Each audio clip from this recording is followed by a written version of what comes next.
उत्तराखंड के मैदानी इलाकों में भीषण गर्मी पड़ रही है। रुद्रपुर, काशीपुर, हरिद्वार में पारा 40 डिग्री क्रॉस कर गया है। इसके साथ देहरादून, हल्द्वानी, कोटद्वार में तापमान 37 डिग्री पहुंच गया है। मौसम विभाग के मुताबिक मैदानी इलाकों में फिलहाल भीषण गर्मी से निजात मिलने का आसार कम है और 48 घंटे अगले जो है वो भी ड्राई रहेंगे। वहीं पहाड़ों में बीते दिन हुई बारिश से लोगों को राहत मिली है, लेकिन मैदानी इलाकों में गर्मी अभी भी तेज है।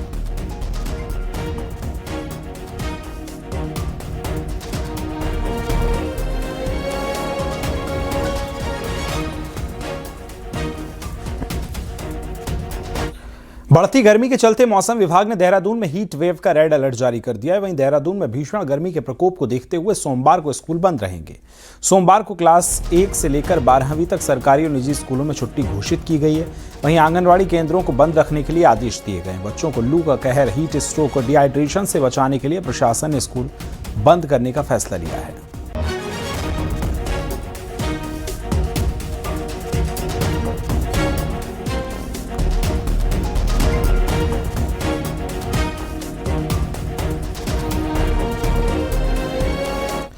देहरादून उत्तराखंड में मैदानी इलाकों में भीषण गर्मी पड़ रही है। रुद्रपुर, काशीपुर, हरिद्वार के पास पारा 40 डिग्री क्रॉस कर रहा है। इसके साथ देहरादून, हल्द्वानी, कोटद्वार में तापमान 37 डिग्री है।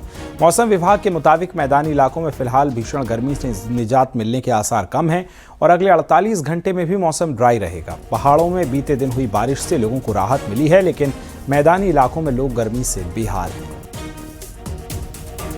चक्राता के साहिया के पास कोटा थराली के जंगलों में देखिए भीषण किस तरह से आग लगी है।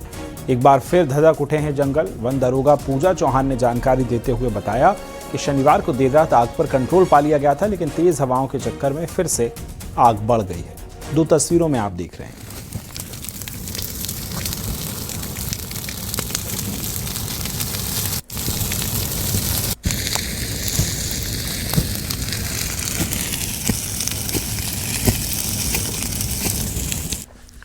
ऋषिकेश से खबर, जहां के दूधली देहरादून बाईपास रोड पर लच्छीवाला के एक जंगल में अचानक आग लग गई, जो देखते ही देखते फैलने लगी।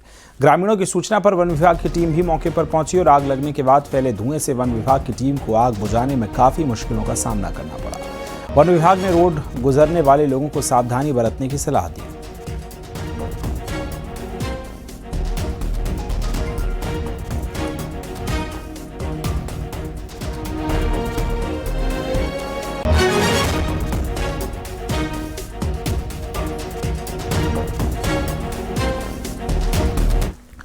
पीएम मोदी के मन की बात कार्यक्रम को देहरादून में सीएम पुष्कर सिंह धामी ने कार्यकर्ताओं के साथ सुना। वहीं सीएम धामी ने उन्होंने कहा कि इस कार्यक्रम से लोगों को आगे बढ़ने की प्रेरणा मिलती है और देश भर में हो रहे अच्छे कार्यों को पहचान भी मिली है। कर देखा है, इसी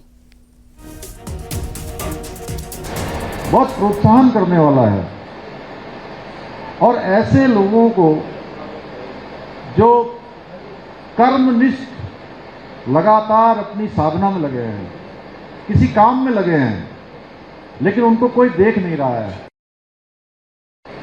काम बहुत बड़ा कर रहे हैं, लेकिन उनका नाम बड़ा नहीं है। ऐसे लोगों को पूरे देश और दुनिया के सामने लाकर उन्होंने एक तरह से एक मान्यता देने का काम, उनको पहचान देने का काम अपनी मन के कार्यक्रम के माध्यम से किया है।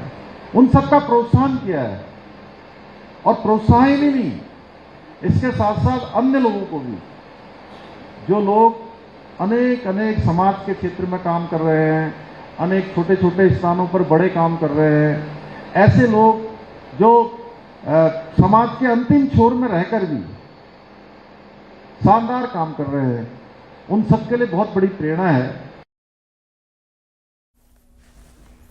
उत्तराखंड विधानसभा के प्रस्तावित विशेष सत्र को लेकर सियासत तेज है। कांग्रेस ने साफ कर दिया कि वो इस बार सत्र में भाग लेगी और मजबूती से अपनी बात रखेगी। नेता प्रतिपक्ष यशपाल आर्य ने कहा कि कांग्रेस पूरी तैयारी के साथ सदन में आएगी। केंद्र सरकार द्वारा 2023 में पारित किए गए नारी शक्ति वंदन अधिनियम को लेकर बीजेपी पर निशाना साधा। कांग्रेस का आरोप है कि बीजेपी इस कानून को लागू करने में देर कर रही है। 2023 में महिला आरक्षण विधेयक पारित किया गया है। हम चाहते हैं कि वो तुरंत लागू हो और लेकिन भारतीय जनता पार्टी केंद्र की सरकार हो, राज्य सरकार हो, ये इसका राजनीतिकरण करना चाहती हैं। उनकी भागीदारी, उनकी हिस्सेदारी निश्चित रूप से उन्हें मिलनी चाहिए। और सरकार क्यों परहेज कर रही है?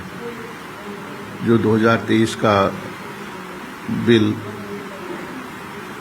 पारित हो चुका है, उससे परहेज क्यों?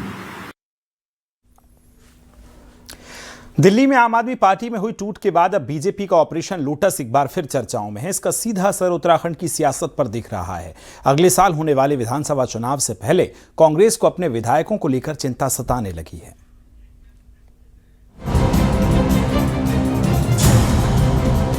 राजनीतिक गलियारों में एक बार फिर ऑपरेशन लोटस की चर्चा गर्म है। दिल्ली में आम आदमी पार्टी के भीतर उठे सियासी बवंडर के बाद अब उत्तराखंड में कांग्रेस भी अलर्ट मोड में आ गई है। सूत्रों के मुताबिक उत्तराखंड कांग्रेस को भी अपने विधायकों में टूट का डर सताने लगा है। वजह साफ है, बीजेपी समय समय पर यहां भी कांग्रेस विधायकों के उसके संपर्क में होने का दावा करती रही है। प्रदेश में अगले साल विधानसभा चुनाव होने हैं। ऐसे में दिल्ली में आप में हुई टूट ने उत्तराखंड में कांग्रेस की चिंता बढ़ा दी है। पार्टी नेतृत्व अंदर खाने अपने विधायकों और नेताओं को साधने में जुटा है। कांग्रेस का कहना है कि बीजेपी तोड़-फोड़ की राजनीति की खिलाड़ी है। भाजपा ने प्रयोग करती है और तोड़-फोड़ की राजनीति में उनका विश्वास है, माहिर है। और ऐसे माहौल में कांग्रेस एकजुट है और जो इनका, जैसा आपने कहा, वो अपने मकसद में कभी कामयाब नहीं हो सकती। वहीं बीजेपी तोड़फोड़ के आरोपों को सिरे से खारिज कर रही है। बीजेपी का कहना है कि कांग्रेस तोड़फोड़ की कोशिश करती है लेकिन सफल नहीं हो पाती। वहीं बीजेपी ने दावा किया है कि प्रधानमंत्री की नीतियों से प्रभावित होकर विपक्ष के नेता भी खुद बीजेपी ज्वाइन कर रहे हैं। ऐसे में जो बीजेपी में आना चाहता है उसका स्वागत है। बीजेपी तोड़ फोड़ की राजनीति नहीं करती। बीजेपी, मैं कहूंगी, राष्ट्रवाद की पार्टी करती है। बीजेपी देश को आगे बढ़ाने की बात करती है। बीजेपी प्रदेश को आगे बढ़ाने की बात करती है।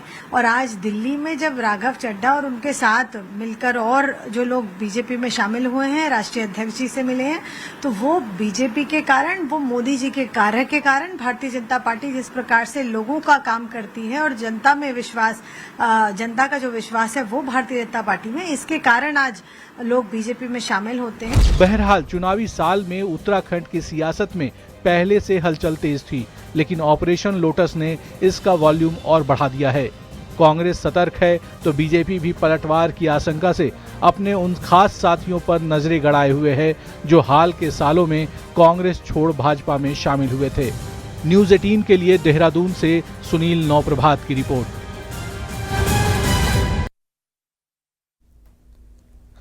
पौड़ी गढ़वाल के मशहूर पर्यटन स्थल लैंसडाउन में नाम परिवर्तन को लेकर सियासी और जन विरोध तेज हो गया है।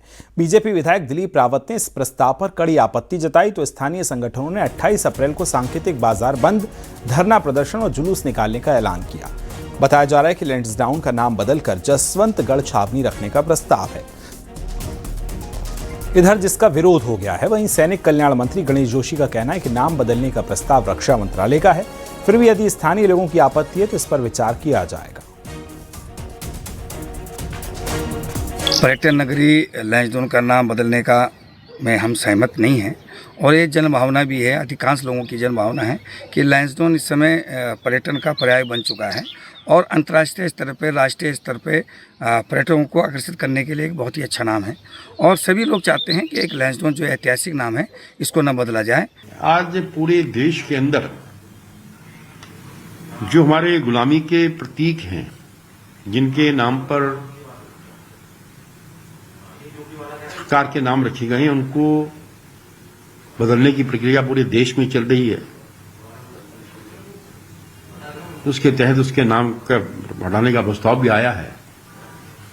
जब वहां के माननीय विधायक जी ने और वहां की जनता ने वो किया है तो उसमें विचार किया जा सकता है। लेकिन जैसी मेरी जानकारी है, ये सिर्फ यही नहीं हो रहा है, पूरे देश के अंदर हो रहा है। ड्रग माफियाओं ने अब तस्करी का धंधा हाईटेक बना दिया है। अब सौदे सड़कों पर नहीं बल्कि सीधे पार्सल बॉक्स में हो रहे हैं। किच्छा से कनाडा की अफीम सप्लाई की कोशिश का भांडाफोड़ होने के बाद जांच एजेंसी इसकी पड़ताल में जुट गई है। रिपोर्ट में दिखाते हैं। नशे के सौदागरों ने अब कुरियर सर्विस को अपना नया हथियार बना लिया है। उधम सिंह नगर के किच्छा से कनाडा भेजा जा रहा एक पार्सल दिल्ली एयरपोर्ट पर कस्टम विभाग ने पकड़ा, जिसमें अफीम बरामद हुई। इसके बाद पार्सल उत्तराखंड नारकोटिक्स टीम को सौंपा गया और संदिग्धों तक पहुंचने के लिए कार्रवाई शुरू हुई। एक युवती को बुलाकर पूछताछ की गई, सीसीटीवी फुटेज खंगाले गए और जांच में पहले भी विदेश पार्सल भेजने के संकेत मिले हैं। ये पहला मामला नहीं, देहरादून में भी एक गैंग पकड़ा गया था जो कुरियर के माध्यम से ड्रग सप्लाई करता था। वहीं कुरियर एजेंसियों का कहना है कि उनका काम सिर्फ पार्सल डिलीवरी करना है। हालांकि संदिग्ध सामान दिखने पर पुलिस को सूचना भी दी जाती है। क्योंकि ये सामान सारा पैक होता है, ये पॉसिबल तो नहीं है कि हम उसको चीज़ को फाड़ के चेक करें।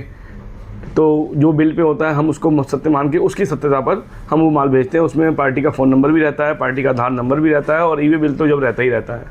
ये चीज़ हम देखते हैं। हमारे पास बंदा आते हुए माल बुक कराते हुए दिखाई दिया, हमने उसको बिल्टी दी, वो भी दिखाई दी, लेकिन गुड्स के अंदर क्या है उसकी सत्यता हम नहीं जान पाते क्योंकि वो गुड्स पैक होके आता है हमारे पास।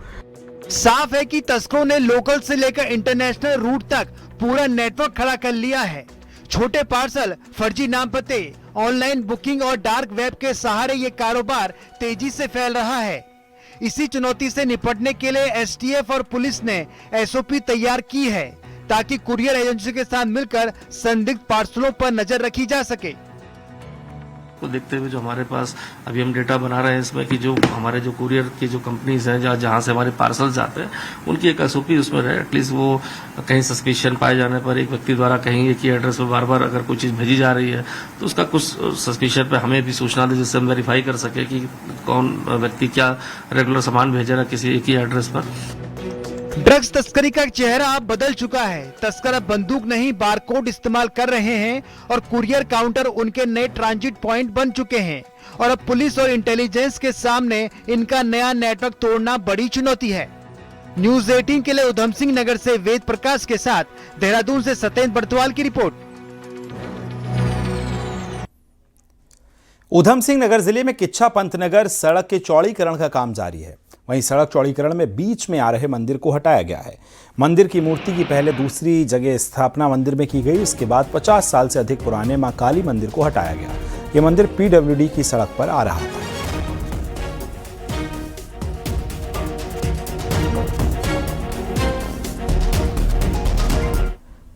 अब हम आपको एक ऐसे एथलीट से मिलवा रहे हैं जो सरकारी स्कूल में पढ़ रही निर्धन लड़कियों को फौज और ओलंपिक खेलों के लिए तैयार कर रहा है। रिपोर्ट दिखाते हैं।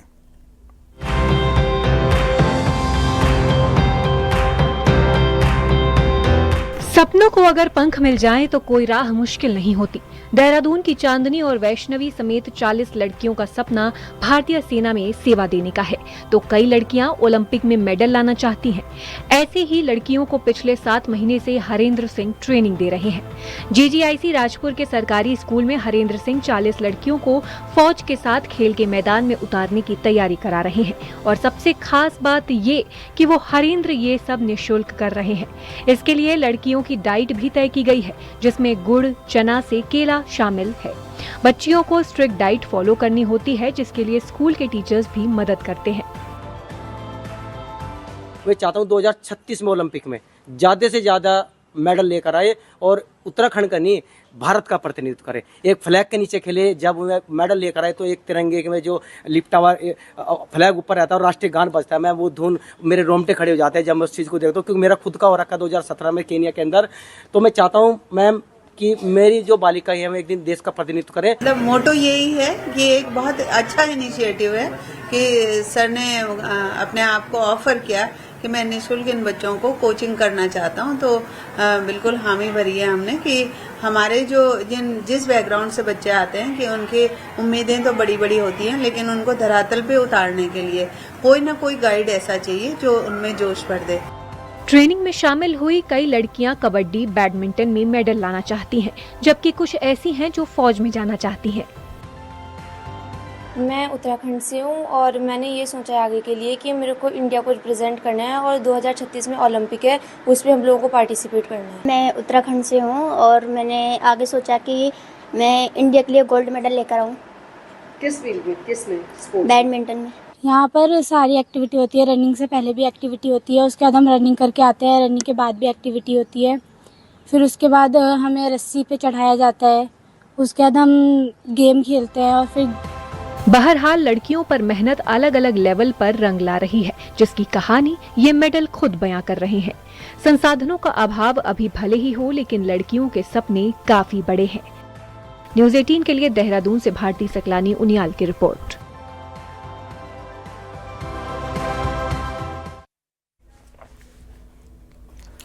कॉर्बेट टाइगर रिजर्व में वन्य जीवों के दीदार अब पूरे दिन हो सकेंगे। पार्क प्रशासन का एक दशक बाद कॉर्बेट के बिजरानी झरना समेत दूसरे जोन में पूरे दिन सफारी शुरू करने जा रहा है।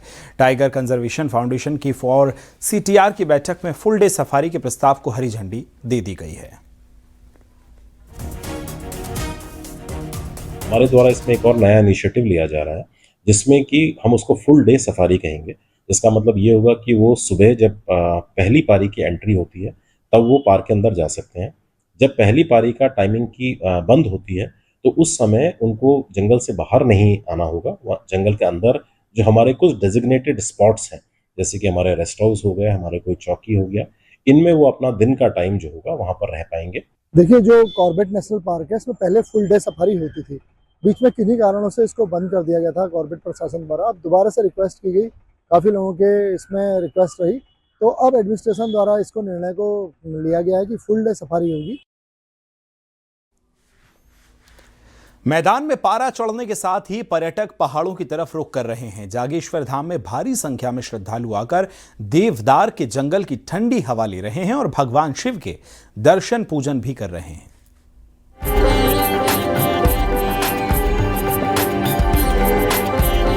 विश्व प्रसिद्ध जागेश्वर धाम में इन दिनों भारी संख्या में श्रद्धालु पहुंचकर भगवान शिव शंकर की पूजा अर्चना कर रहे हैं।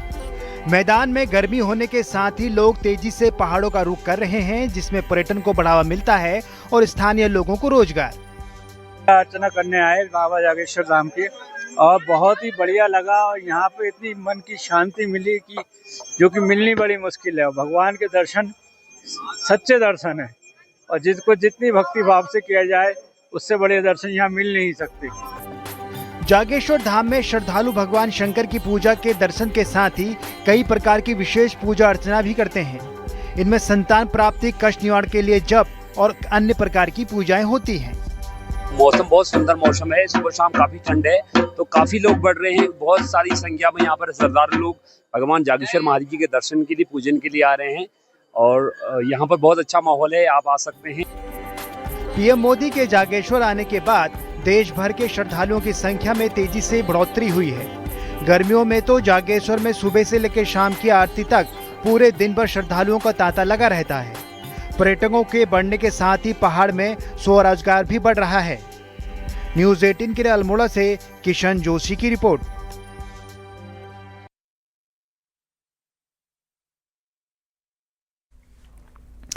हरिद्वार रोडवेज ने चारधाम यात्रियों की बढ़ती संख्या को देखते हुए चारधाम के लिए बस सेवा शुरू कर दी, जिससे यात्रियों को चारधाम जाने के लिए सस्ता और सुरक्षित विकल्प मिल पा रहा है।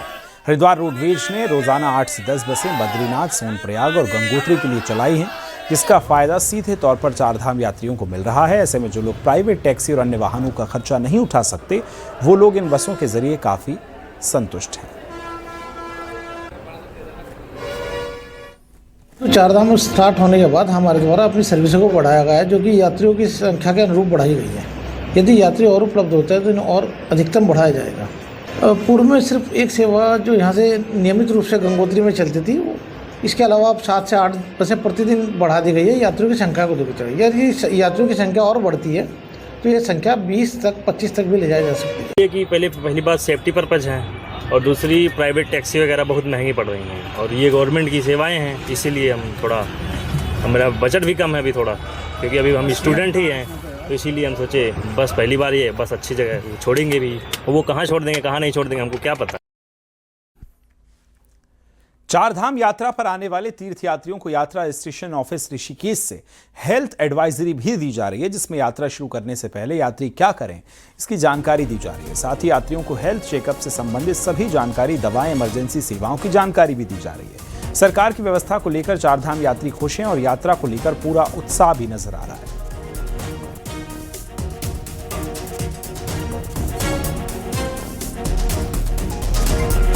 है, कोई बीपी शुगर वाले भी हैं और कमर दर्द वाले, खांसी, जुकाम, बुखार, हर तरह के मरीज आ रहे हैं ज़्यादातर। तो उनको यही सलाह देते हैं कि जो यात्रा है, यात्रा करते हुए जो हमारे कैंप लगे जगह जगह, उनमें अपना चेकअप करवाते रहें और यात्रा थोड़ी थोड़ी जिनको प्रॉब्लम है तो रुक रुक के गए, आराम आराम से। मैं यात्रा प्रारंभ करने के पहले मैं ये चेकअप करा रहा हूँ, जिससे हम अपने स्वास्थ्य का ध्यान करते हुए, और जो हमारे मुख्यमंत्री जी ने यहाँ पर जो व्यवस्था की है, वो नंबर 1 की व्यवस्था की है। हम उनकी इस व्यवस्था से इतना अधिक प्रसन्न हूँ कि मैं उनको धन्यवाद देता हूँ। देहरादून में मुख्यमंत्री पुष्कर सिंह धामी ने गुरुद्वारा श्री हेमकुंड साहिब प्रबंधन ट्रस्ट के अध्यक्ष नरेंद्रजीत सिंह बिंद्रा से मुलाकात की और तैयारियों की जानकारी दी। ट्रस्ट की ओर से मुख्यमंत्री को 20 मई को हेमकुंड साहिब यात्रा के पहले जत्थे के विदाई समारोह में आमंत्रित किया गया। मुख्यमंत्री ने कहा कि श्रद्धालुओं की सुविधा और सुरक्षा के लिए सभी व्यवस्थाएं सुनिश्चित की जा रही हैं।